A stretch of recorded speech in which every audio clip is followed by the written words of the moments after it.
여보세요.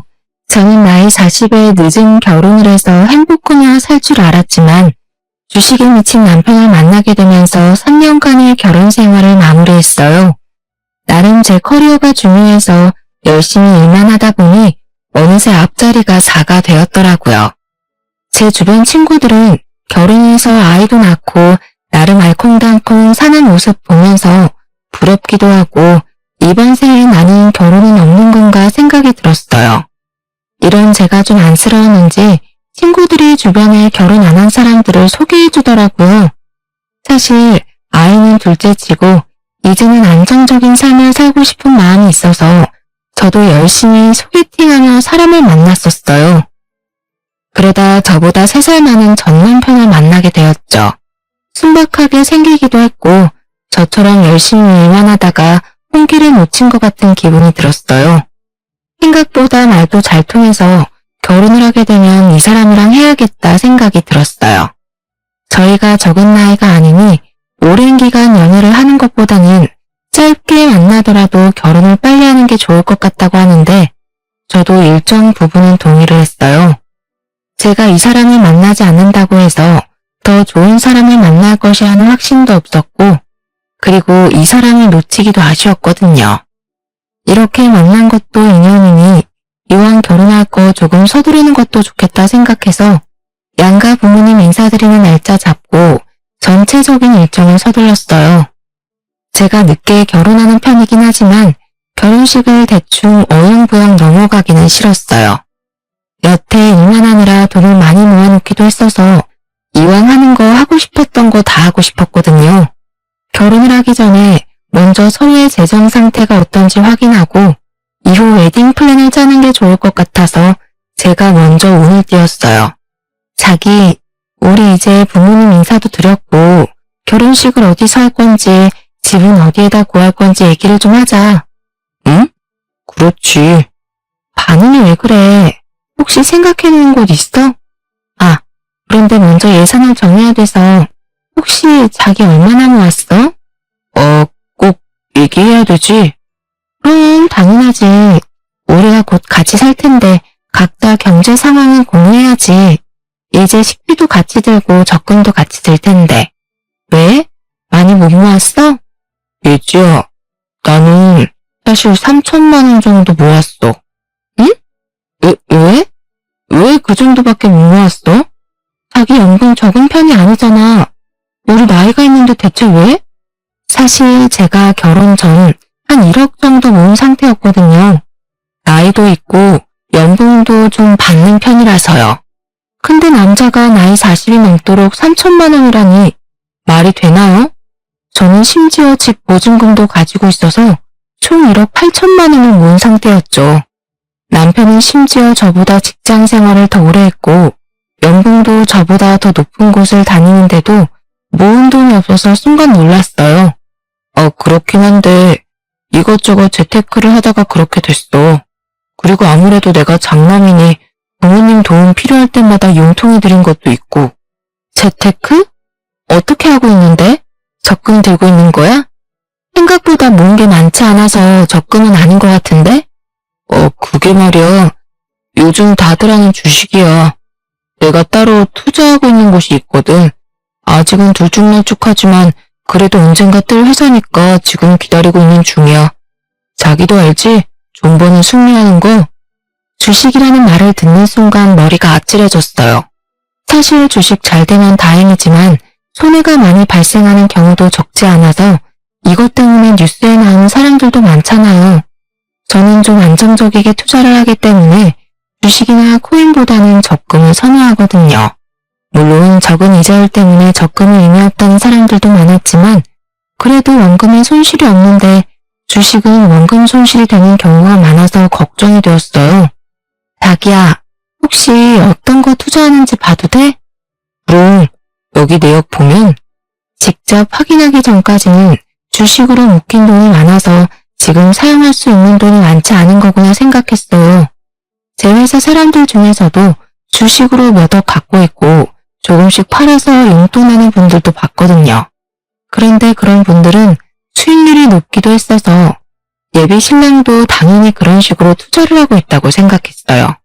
그런데 직접 보니 더 믿기가 어려웠어요. 약 3군데 정도 투자를 했는데 사실 주식 모르는 저도 바이오 분야는 성공하기 어렵다고 알고 있거든요. 그래서 잘 모르는 분들은 3땡이나 1땡처럼 대기업 주식을 사는데 이 남자는 주식에 대해서 알고 있는 게 많은 것 같지도 않은데 바이오 분야에 유명하지 않는 회사를 무려 3군데나 투자했더라고요. 총액을 계산해보니 매수 금액이 1억이 넘어요. 그런데 수익이 난 게 하나도 없어요. 다 마이너스더라고요. 결국 버는 돈을 주식에 족족 넣어서 망하게 하는 마이너스의 손을 가진 남자더라고요.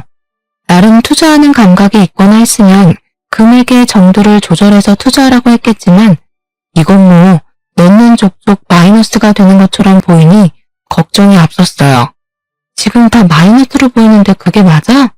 나 주식을 잘 몰라서 그러는데 마이너스를 보면서도 계속 사놓는 이유가 뭐야? 주식 잘 모르는구나.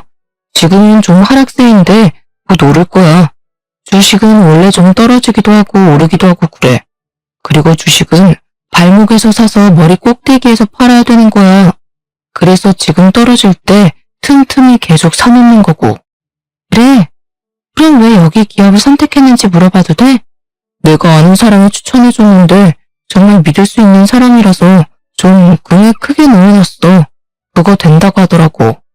사람에 대한 신뢰가 높은 건가? 아니면 진짜 이게 될 거라고 생각해서 투자를 한 건가? 아무리 생각해도 잘 모르겠더라고요. 주식도 잘 모르는 제가 봐도 계속 하향세를 가다가 당장 폐지될 것처럼 보였거든요.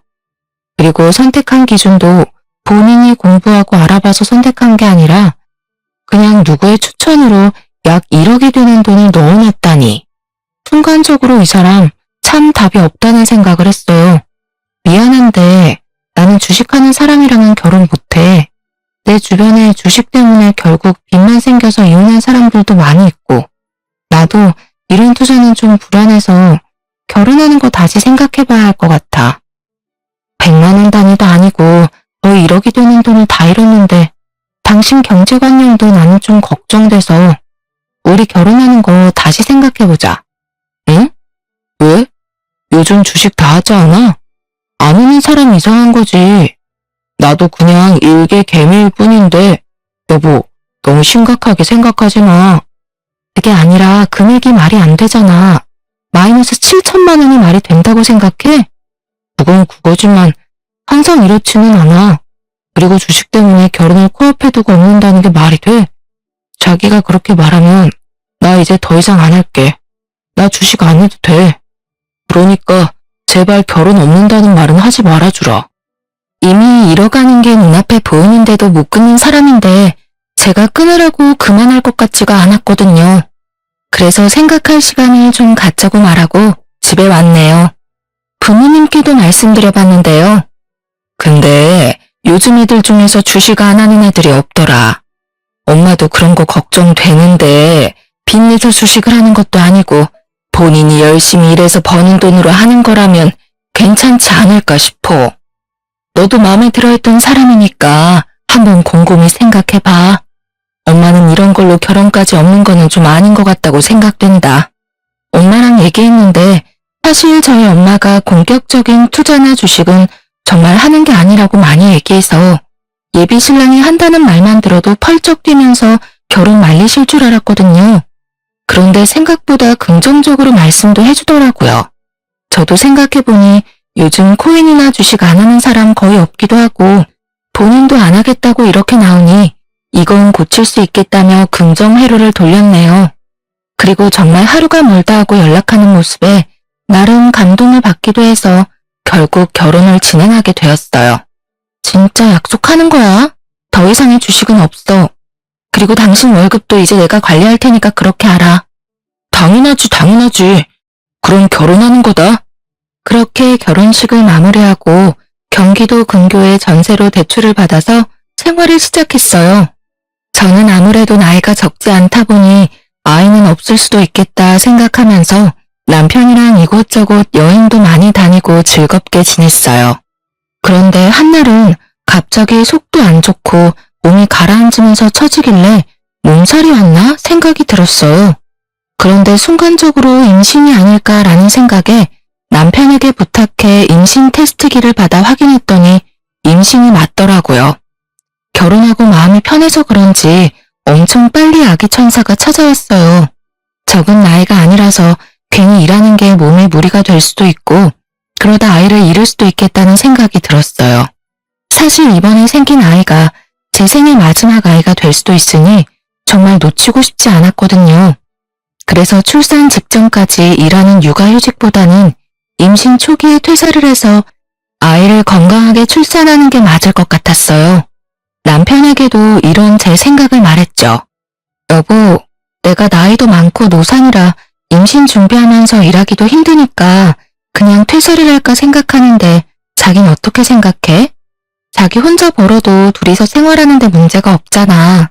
나중에 애 크면 나도 다시 일 시작할게. 사실 남편이 저보다 임신을 더 원했었거든요. 그래서 선뜻 그만두라고 말할 줄 알았는데 제가 생각하지 못한 반응이 나왔어요. 어? 그게 무슨 말이야? 아이 키우려면 들어가는 돈도 많다고 하는데 우리가 벌 수 있을 때 부지런히 벌어야지. 나도 그만두라고 하고 싶지. 그런데 자기도 알다시피 우리 회사 사정이 안 좋기도 하고 갑자기 내가 돈 못 버는 상황이 오면 안 되잖아. 아이도 나오는데. 우리 둘 다 일을 못하게 되면 난감할 수 있으니까 우선 퇴직은 더 생각해보고 잠깐 육아휴직으로만 하는 게 어떨까? 솔직히 남편 말도 다 맞는 말이라서 납득은 갔어요. 그런데 막상 마음은 서운하더라고요. 다른 사람도 아니고 남편이 이렇게 말하니. 그래서 정말 사람이 어떻게 될지 예측할 수 없으니 퇴직을 결정하기보다는 우선 아이 키우면서 더 생각해보자는 생각이 들었어요. 그래서 우선 만사까지 업무를 하기로 하고 예정일 한 달 전부터 약 1년 정도 휴직을 신청하였어요. 제가 그만둘 줄 알았는데 휴직만 한다고 하니 회사에서도 너무 좋아하시더라고요. 아무래도 공석이 생길 수 있는 부분인데 일을 그만두는 게 아니니 회사에서도 최대한 힘들지 않게 편의를 봐준다고 하더라고요. 참 감사했어요. 그리고 어머님도 전화 오셔서 잘 결정했다고 말씀해 주셨어요. 아범한테 얘기 들었는데 휴직만 하고 퇴직은 안 하기로 했다며? 잘했다. 솔직히 요즘 혼자 벌어서 어떻게 생활하니? 같이 벌어야지. 그리고 아이 태어나면 돈 들어갈 곳도 많아지니까 조금 힘들어도 뱃속에 애 생각하면서 버텨라. 신나서 전화를 끊으시는데 괜히 짜증이 나더라고요. 친정엄마는 전화와서 애 낳고 그러면 몸도 안 좋을 텐데 무슨 복직할 생각을 하냐 꾸짖었거든요. 그냥 편하게 퇴직하고 나중에 애 다 키운 다음에 일을 하는 게 더 낫다고 하시는데 시어머니는 전혀 아닌 거죠. 역시 아무리 딸같이 대해준다고 말은 하지만 절대 시어머니는 친정엄마가 될 수 없다고 생각했네요. 솔직히 친딸이었으면 제 몸부터 걱정해줬을 텐데 돈부터 걱정하는 모습이 참 비교되었습니다. 그래서 나이 40에 배가 점점 불러오는데도 출근과 퇴근을 반복했네요. 최대한 몸 조심하려고 노력했고 태교는 못하더라도 좋은 생각만 하려고 노력했답니다. 그런데 이번엔 남편이 저를 화나게 만들더라고요. 돈 관리를 제가 한다고 했지만 사실상 남편이 생활비 통장에 얼마를 넣어놓는지 신경을 쓰지 않았어요. 어차피 한두 달 월급이 들어오지 않아도 될 만큼 통장에 돈이 남아있어서 편하게 카드만 쓰고 다녔거든요. 그리고 생활비 통장으로 남편 명의의 남는 통장을 쓰고 있었거든요. 직장인이라 은행 갈 시간도 없어서 통장 정리도 잘 안 했고요. 한 번은 통장 정리를 해야겠다는 생각에 반차까지 내서 은행을 들렸는데요. 그런데 확인해보니 남편이 보낸 월급이 들쭉날쭉하더라고요. 예전에 한 번 얘기했을 때 회사 사정이 안 좋아서 조금 늦게 입금한 적이 있기는 했지만 금액이 달라진 적은 없었거든요. 순간적으로 촉이 안 좋다는 기분이 들었어요. 남편한테 생활비 입금한 내역을 찍어보내면서 이유를 물었어요. 여보, 우리 생활비 통장 보고 있는데 왜 여보가 보낸 금액이 일정하지 않은 거야? 저번에 회사 사정으로 조금 늦게 입금이 된다고 했지 이렇게 금액이 다른 것에 대해서는 말하지 않았었잖아. 그건 저번에도 말했듯이 회사 사정이 안 좋아서 일부 먼저 보내주고 추후에 투자금 들어오면 넣어준 것들이 있어서 그런 거야. 그래서 내가 들어오는 대로 보내고 있는 거잖아. 예전에는 상여금을 1년 연봉에 녹아서 보내줬었는데 이번에 투자 현황이나 그런 것들이 불안정해지면서 상여를 없앤 탓에 지급액이 조금 줄어들어서 그렇게 보이는 거야. 당황하지 않고 술술술 말하는데 저를 속이는 것 같지는 않더라고요. 하지만 마음 한켠으로는 또 주식을 하고 있을까봐 불안했답니다. 그래서 정확하게 짚고 넘어가고 싶었어요. 전적에 있는 사람이라 확인을 안 하면 불안하더라고요. 아, 그래. 그럴 수 있지. 그럼 월급 명세서 받은 것 좀 가져와봐. 급여가 얼마나 바뀌었는지 확인해야 추후에 아기 태어나면 적금도 들지. 알겠어. 월급 명세서 뽑아갈게. 그렇게 저녁에 집에 왔는데 남편이 오늘 일이 너무 바빠서 깜빡했다면서 내일 가져오겠다고 하더라고요. 그렇게 급하게 확인할 건 아니라서 그런가 보다 하고 넘어갔는데 먼저 제가 물어보질 않으니까 며칠 동안 가져오질 않더라고요. 지금 통화돼? 무슨 일이야? 지금은 바쁜 시간 지나서 여유 있어서 통화 가능해. 저번에 자기가 월급 명세서 가져온다고 해놓고 안 가져왔잖아. 그래서 오늘은 가져오라고 하라고 했는데 지금 여유 있다고 하니 지금 뽑으면 되겠네. 오늘은 꼭 가져와. 알겠지? 그러고 퇴근을 했거든요. 오늘은 가져왔겠지 싶었는데 이번엔 프린트는 했는데 책상에 두고 왔다는 핑계를 대더라고요. 사실 한두 번이면 잊어버릴 수 있지라고 생각할 수 있지만 이런 일이 반복되니 일부러 안 가져오는 것일 수 있겠다는 생각이 들었어요. 순간적으로 얘가 다른 주머니를 찾나? 아니면 다른 여자가 생겼나? 라는 별의별 생각이 들기 시작했습니다. 뭐야? 지금 일부러 안 가져오는 거야? 당신 딴 살림 차렸어? 왜 그걸 안 가져와? 내가 저번에 보고 싶다고 한 게 벌써 3주 정도 지난 것 같은데 지금까지 잊고 안 가져오는 게 말이 돼? 내일도 안 가져오면 내가 회사에 직접 전화해서 팩스로 받을 거니까 내일은 꼭 가져와. 소리를 지르니 남편이 한껏 기가 죽어서 알겠어 라고 하더라고요. 그런데 저는 그날 잠을 잘 수가 없었어요. 일부러 안 가져오는 건가, 얘가 무슨 짓을 하고 다니는지에 대한 생각을 하느라 한숨도 못 자고 출근했어요. 출근해서 일하는 내내 생각이 나더라고요. 그래서 점심 먹고 남편에게 전화했어요. 월급 명세서 뽑았어? 가방에 넣었어? 그럼 넣었어. 아, 진짜 챙겼어. 이따 보여줄게. 자기, 내가 이렇게까지 하나하나 챙겨야 해? 당신이 진짜 가져왔으면 이렇게까지 독촉 안 해도 되잖아. 내가 의붓증도 아니고 남편 월급 어느 정도인지를 확인하려고 이렇게까지 해야 해? 당신도 내가 이렇게 하는 거 싫을 거 아니야. 내가 빨리 안 가져간 거니까 내 잘못이지 뭐. 나 일 들어가 봐야 해서. 이따 봐. 점심시간까지 전화해서 독촉하는 건 좀 오바였나 싶었어요. 힘 빠지는 목소리로 전화를 받는 남편 모습에 화난 게 미안하더라고요. 만약 명세서를 확인하는데 별 이상한 게 없으면 어떡하지? 괜히 의심했나? 퇴근해서 받을 필요가 없는데 괜히 난리친 건 아닌지 걱정되었죠. 집에 들어가니 남편이 소파에 앉아서 TV 보고 있더라고요. 그래서 서류 어디 있어? 물어보니 식탁에 올려놨다고 해서 열어서 꼼꼼하게 확인해 봤어요. 그런데 기본금은 항상 일정하게 입금이 되었더라고요. 세금 때문에 차이가 발생할 때는 있었지만 큰 폭 없이 입금이 되었거든요. 그럼 생활비 통장에 급여의 전부를 입금한 게 아니란 소리잖아요. 뭐야? 회사 사정 안 좋아서 월급이 들쑥날쑥 들어왔다고 하지 않았어? 그런데 기본급이나 공제된 내역은 거의 차이가 없는데? 이게 무슨 일이야? 설마 나한테 거짓말한 거야? 아니, 그게 아니라... 핸드폰을 은행에 켜서 줘봐. 확인해봐야겠어.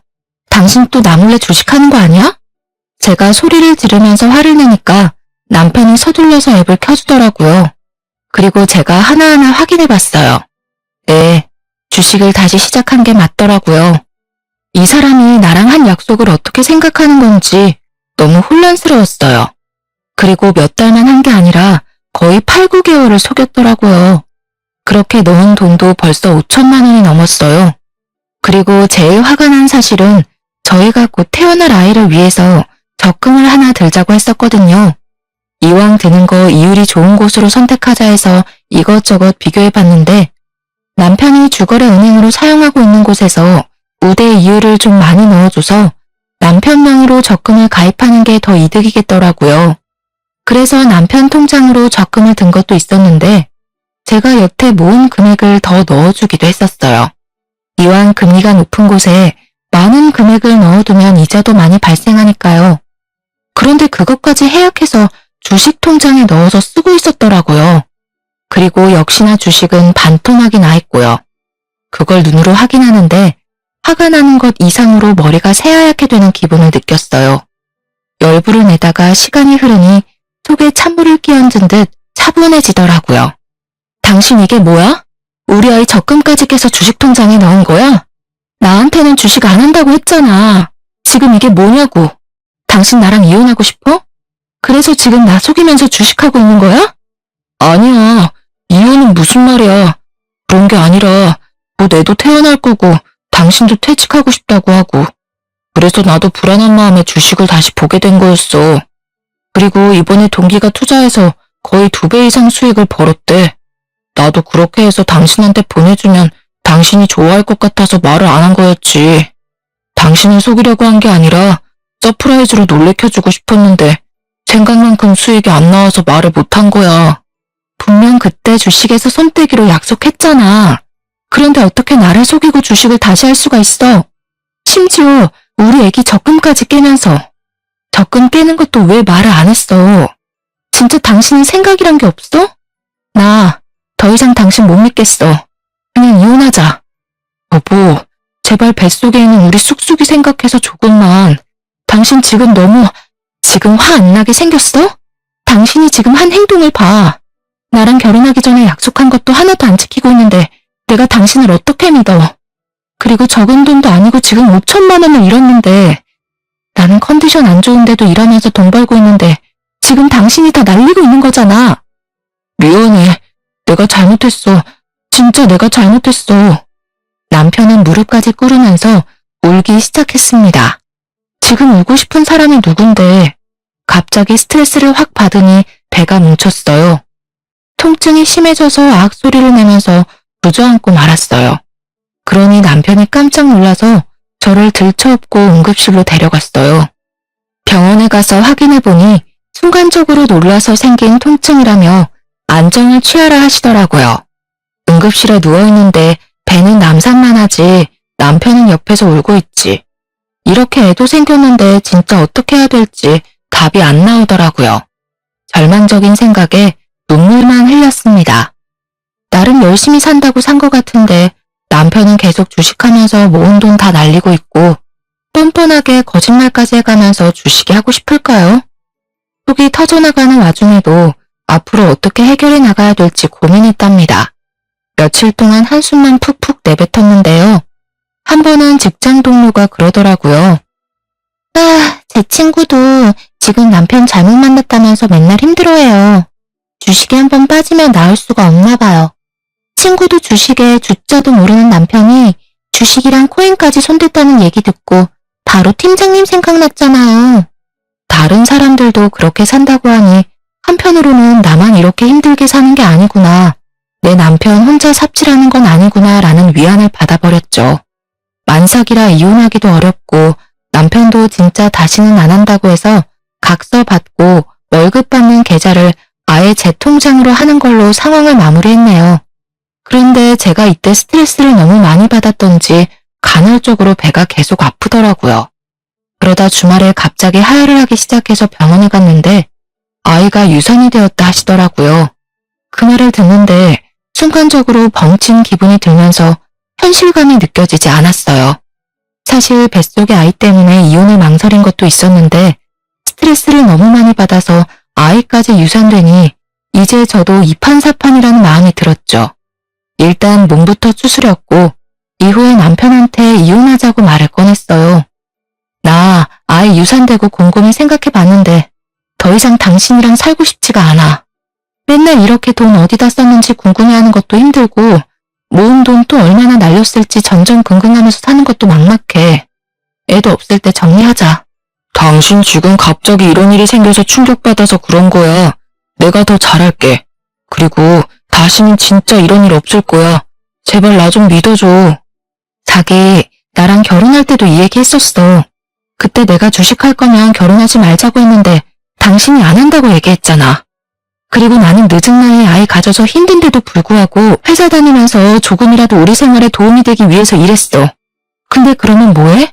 당신이 주식으로 몇 천만 원씩 펑펑 날리는데 밑 빠진 독에 물 붓는 것도 그만하고 싶어. 지친다고. 아이 유산됐다고 이혼하는 건 아닌 것 같아. 당신 지금 감정적으로 힘든 상태라서 그런 거야.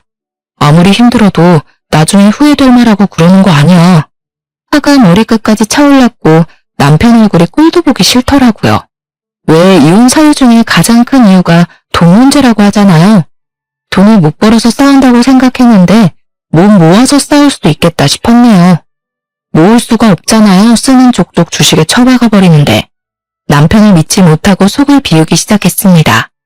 친정 부모님께도 이혼을 생각 중이라 말씀드렸고요. 엄마는 한숨을 푹푹 쉬며 결혼을 말릴 걸 말하시더라고요. 그리 길지 않은 시간이 흐르고 대망의 사건이 하나 터졌습니다. 자기 이번에 나한테 집주인이 연락 왔는데 저번에는 전세금 안 올렸으니 이번에 20% 정도 올리셨으면 하신가 봐. 우리 저번에 전세금 오를 거 생각하고 모은 게 그 정도 되지 않아? 지금 한번 확인해봐야 할 것 같아. 그거 어디서 확인하는 건데? 순간적으로 응? 그걸 어디서 확인한다니? 당연히 은행 어플이지 라고 생각하면서 느낌이 쎄했습니다. 당신 주거래 은행 컴퓨터로 로그인해봐. 사실 직접 보기 전까지 마음속으로는 아닐 거야 마음을 다잡았지만 눈앞에 출금 두 글자가 선명하게 찍혀 있었네요. 당신 또 주식했니? 당장 핸드폰 가져와.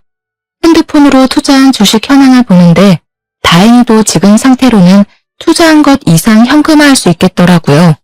한편으로는 지금 알게 돼서 다행이다라는 마음이 들었어요. 그래도 지금 현금화하면 전세금 올려드릴 수 있겠네. 이거 돈 빼서 빨리 나 보내줘. 집주인한테 전세금 드릴 수 있다고 말씀드리게. 이거? 지금? 안 돼. 이거 좀 더 오를 거라 지금 팔면 손해야. 미쳤어? 손해라고?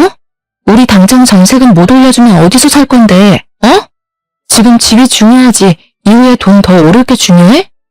지금 나이가 몇인데 뭐가 더 중요하지 몰라서 그래? 새로운 신제품 출시된단 말이야. 그러면 10,000원 넘는 건 시간 문제야. 내가 이건 진짜 확답할 수 있어. 그래서 비중 실어서 매수한 거고. 그러니까 여보도 조금만 기다려주면 안 될까? 그냥 당신은 편하게 집에서 살림하면 되고 나만 일해도 우리 풍족하게 생활할 수 있어. 한 주에 2,000원도 안 되는 회사가 신제품 하나로 10,000원이 어떻게 넘냐? 그리고 그것도 신제품 나와야 가능한 일이잖아. 당장 재계약을 해야 하는데 시간 없어. 좋은 말로 할 때 지금 팔아. 당장 안 팔아? 진짜?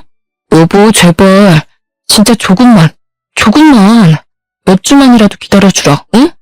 남편이 사정사정을 해서 몇 주는 기다리기로 했어요. 주식이 상승세였고 손해는 안 보겠다 싶었거든요. 그리고 집주인한테도 연락해서 전세금 올려드릴 수 있을 것 같다고 말씀도 드렸어요. 하지만 한 달이 지났는데도 남편이 주식을 팔았다는 말을 안 하는 거예요. 이제 곧 있으면 전세금 올려줘야 하는 날짜가 다가오니 제가 다 마음이 조급해서 지금이라도 팔아서 돈 마련하라고 했어요. 그리고 정 아쉬우면 남은 돈만이라도 넣으라고 했거든요. 그랬더니 우물쭈물하는 모습에 핸드폰을 확 뺏어서 주식창을 확인했어요. 뭐야? 2억 정도 되는 돈이 왜 1억밖에 안 됐어? 출시된다는 신제품이 무산이 돼서 주가가 떨어졌어. 그렇죠. 남편을 믿은 제 잘못이죠. 이렇게 주식을 못하는 사람인데 그걸 망각하고 살았던 거죠. 마이너스에 손인 남편을 오늘부로 반품시키고자 마음먹었어요. 어머니, 저 더 이상 남편이랑 못 살겠어요. 저번에 저 몰래 주식을 해서 아이 적금으로 들어둔 5천만 원도 다 날렸어요. 그 충격에 제가 유산까지 했는데 이번에는 저희 전세자금도 반토막을 만들었네요.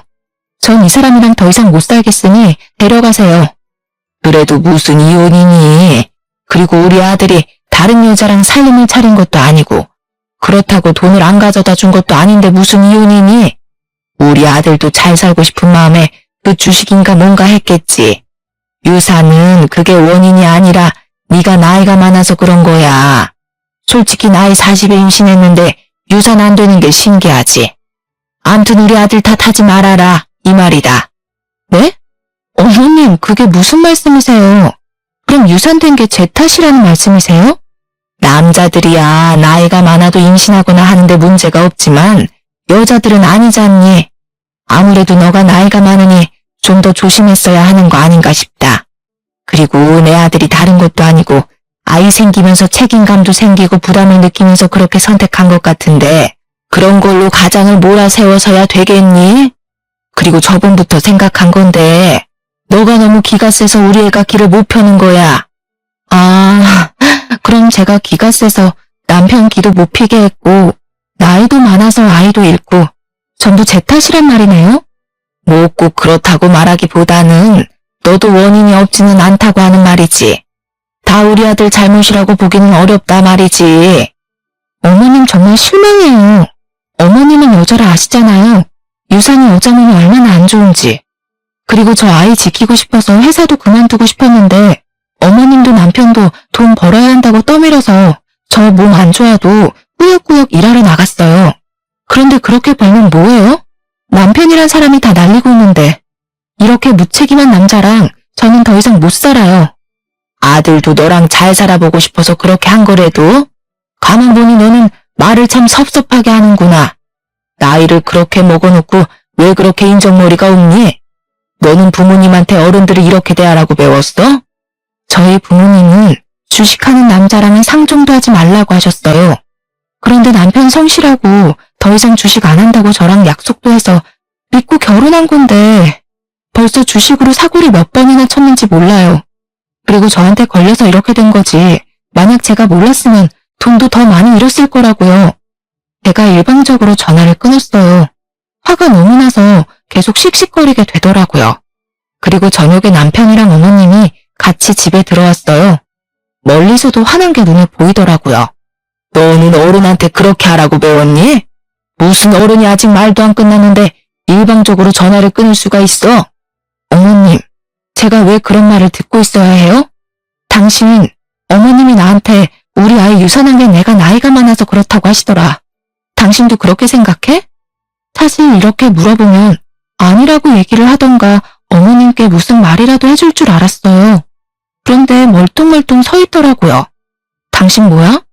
설마 그 말에 동의하는 거야? 그래서 지금 아무 말도 안 하는 거야? 당신 주식으로 얼마를 날렸는지 어머님께 말씀드렸어. 어머님, 지금 주식으로 날린 돈을 합치면 2억도 넘을 거예요. 2억이면 저희가 2년 동안 일하면서 둘 다 아무것도 안 잊고 안 써야 겨우 모을 수 있는 돈이에요. 남자가 투자를 하면 돈도 좀 잃고 그러는 거지. 너 그동안 우리 아들을 얼마나 쥐잡듯이 잡았으면 애가 길을 못 펴니? 잘 될 일도 너 때문에 안 되겠다. 그래, 이혼해라 이혼해. 우리 아들도 그때 더 어리고 좋은 여자 만날 수 있었는데 나이 많은 여자 데리고 온다고 해서 나도 마음에 안 들었다. 그냥 갈라서라. 그리고 아들, 이혼한 거 흠이라고 생각하지 말고 다음에는 더 어린 여자 만나서 애기 낳고 행복하게 살면 된다. 이런 여자랑 사니까 네가 될 일도 안 되는 거야. 시어머님이 이렇게 나오니 답이 없더라고요. 솔직히 지금 어떻게 봐도 본인 아들이 잘못한 일인데도 편들어주느라 정신이 없으시더라고요. 남편은 엄마 말에 찍소리도 못하는 한심한 놈이었고요. 더 이상 저런 모조리랑 같이 살고 싶지 않았어요. 저는 짐 가방을 펼쳐서 보란듯이 제 짐을 싸기 시작했어요. 어머님이 옆에서 난리를 치는데도 저는 그냥 아무 말 안 하고 제 할 일 했죠. 짐을 하나씩 넣다 보니 처음에는 남편이 말리더라고요. 왜 그러냐고 어디 가려고 짐 싸는 거냐고 하더니 어머님이 그냥 보내라고 네가 뭐가 아쉬워서 이런 나이 많은 여자 붙잡냐고 가라고 하라고 하시더라고요. 그리고 나서 남편은 또 꿀먹은 벙어리처럼 가만히 서 있었어요. 간단히 짐을 싸고 남편이랑 시어머님한테 통보했어요. 이혼은 변호사 통해서 하는 게 나을 것 같으니 그렇게 하라. 그리고 어머님, 아무리 아들 귀하다지만 이런 식으로 저 까내리신 거 후회하실 거예요. 남편이 다시는 주식을 못하게 뜯어말려도 시원찮을 판에 편을 들어주시다니 참 할 말이 없네요. 저도 이런 집안과 상종하기 싫어졌어요. 그리고 제가 그쪽 아들 마음에 안 들어서 버리는 거니까 가져가던지 재활용해서 다른 여자 주던지 저는 관심 없어요. 그리고는 곧바로 택시를 타고 친정 부모님 댁에 도착했답니다. 이 늦은 저녁에 딸내미가 짐가방 둘러매고 찾아오니 많이 당황하셨어요. 무슨 일이냐고 묻길래 시어머니가 내뱉은 말을 그대로 말씀드렸거든요. 아버지는 한숨 쉬면서 담배 피우러 나가셨고 어머니는 욕짓거리를 내뱉으셨죠. 그러면서 잘했다고, 엄마 친구 아들이 변호사 한다고 내일 당장 찾아가서 상담부터 받자고 하셨어요. 그래서 다음날 바로 상담받으러 갔죠. 제가 이혼을 하려고 하는데 집은 전세고 결혼하고 지금까지 3년 동안 쉰 적도 없이 계속 일하고 있는 상태였거든요. 재산 분할 어떻게 되는지 알 수 있을까요? 그 부분은 걱정 안 하셔도 됩니다. 계속 가정에 기여한 바도 있으시고 남편분의 유책으로 인해 손실이 난 부분을 입증할 수 있기 때문에 문제없이 해결될 수 있을 것 같네요. 변호사 말을 들으니 이제 좀 마음이 놓이더라고요. 이혼한다고 큰소리 뻥뻥 치고 나왔는데 막상 재산 분할도 못 받고 그러면 억울할 것 같아서 지금이라도 집에 가서 혼수를 챙겨와야 하나 생각했거든요.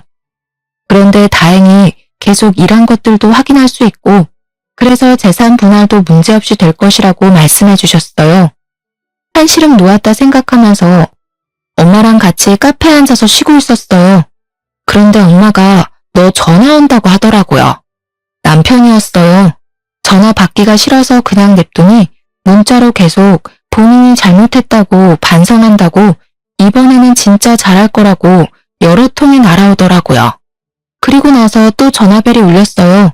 안 받으면 계속 귀찮게 할 것 같아서 결국 전화를 받았네요. 여보, 제발. 우리 이혼하는 건 진짜 아닌 것 같아. 내가 더 잘할 테니까, 응? 제발 부탁이야. 당신 이 말 하는 거 처음 아니잖아. 저번에도 그랬잖아. 그런데 내가 당신을 어떻게 믿어? 그리고 나 변호사 선임해서 소장 날아갈 거니까 당신도 준비해. 그리고 이제 나한테 연락하지 않았으면 좋겠어. 라고 하고 끊어버렸어요. 전화번호도 차단했고요. 돌이켜보면 만약 과거에 제가 휴직이 아닌 퇴사를 했었다면 이렇게 이혼 결심도 못했을 것 같아요. 힘들어도 꾸준히 다닌 회사 덕분에 돈도 벌어서 이혼도 쉽게 할 수 있었네요. 그리고 한 3개월 정도 지나 전 시모한테 연락이 왔어요. 이제와 무슨 할 말이 있어서 전화까지 했나 싶었죠. 네, 여보세요. 그래, 잘 지내니?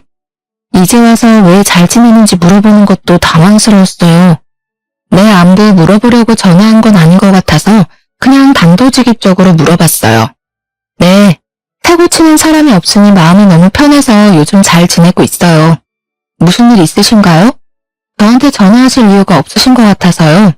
다른 게 아니라 너가 많이 힘들었을 것 같아서 전화했다. 그때 내가 너한테 너무 모순 말을 많이 하기도 하고 지금 생각해보니 어른답지 못했어. 부끄럽기도 하고 미안하다고 사과하려고 전화했다. 내 아들 편만 들어서 서운했을 것 같은데 미안하구나. 내가 같이 살아보니 너가 너무 힘들었겠다는 생각이 들더라. 우리 아들은 아직도 너 생각 많이 하고 그러는데 너는 혹시 마음이 어떤가 하고. 들어보니 제가 요즘 어떻게 지내는지 떠보고 싶어서 전화하신 거더라고요. 하지만 저는 마음 정리가 끝나서 더 이상 저쪽과 엮이고 싶은 마음이 없었어요. 아니에요. 어차피 이렇게 마무리됐으니 어머님이 아들 잘 키우면서 지내시면 될 것 같아요. 제가 일하는 도중이라서요. 그리고 저는 그 사람 더 이상 만날 생각도 없습니다. 용건 더 없으시면 전화 이만 끊겠습니다. 솔직히 직접 같이 살아봐야만 알 수 있는 것들이 있잖아요. 얼마나 답답하겠어요. 뒤늦게 아들을 잘못 키웠다는 생각에 가슴을 치고 후회하고 계시겠죠. 그리고 이제 나이 50을 바라보는 아들이 젊은 여자와 재혼을 할 가능성은 0에 가까울 테니 시모는 어쩌면 평생 죽을 때까지 아들 키울 팔자였나 봐요. 암튼 또 연락해서 하소연하실 것 같아서 그냥 핸드폰 번호도 바꿔버렸네요. 요즘 제 근황을 말씀드려야겠네요. 회사에 새로 들어온 다른 부서 팀장과 요즘 연애하면서 행복한 시간 보내고 있어요. 지금 만난 지 한 달 정도 됐는데 천천히 연애하면서 결혼 날짜도 잡을 수 있으면 잡으려고요. 솔직히 남편이랑 살면서 힘든 부분도 있었지만 나름 남자 보는 눈이 생긴 것 같아요. 이번에 만나는 분은 착실하게 돈도 잘 모으고 주식에 관심도 없는 분이라 돈 사고 칠 걱정은 없을 것 같아요. 어린 나이에 한 결혼도 아니라서 어떻게든 잘 살아보려고 했고 정말 시어머님이 말씀하신 대로 여자 문제도 아닌데 그냥 잘 어르고 달래서 살아야 하나 싶었지만 막상 그렇게 살았으면 맨날 남편이 사고치는 거 뒤처리하는 데에 제 인생 다 썼을 것 같아요. 지금이라도 반품해서 제 인생 온전히 살 수 있어서 다행이죠. 종종 부모님께 제가 이혼한 것 때문에 죄송한 부분들도 있지만 저희 엄마가 내가 행복해야 엄마 아빠가 행복한 거라고 말씀해 주시더라고요. 이혼녀라는 사회적인 시선으로 인해서 당황스러울 때도 있지만 그래도 제 행복이 우선이라고 생각해요. 저처럼 늦게 결혼하신 분들은 더 이혼을 결심하기가 어려우실 거라고 생각해요. 저도 그랬거든요. 그리고 늦게 만난 인연이다 보니 더 헤어지는 게 어려웠어요. 하지만 아는 사람은 결국 아니더라고요. 처음 결혼식을 준비할 때부터 이상하다고 생각했었는데 지나고 보니 그때 과감한 결정을 내리지 못한 게 아쉽네요. 하지만 거지 같은 결혼 생활 3년으로 인생 배웠다 생각하고 남은 인생 더 잘 지내보려고요. 길었던 제 이야기 들어주셔서 너무 감사합니다. 행복하세요.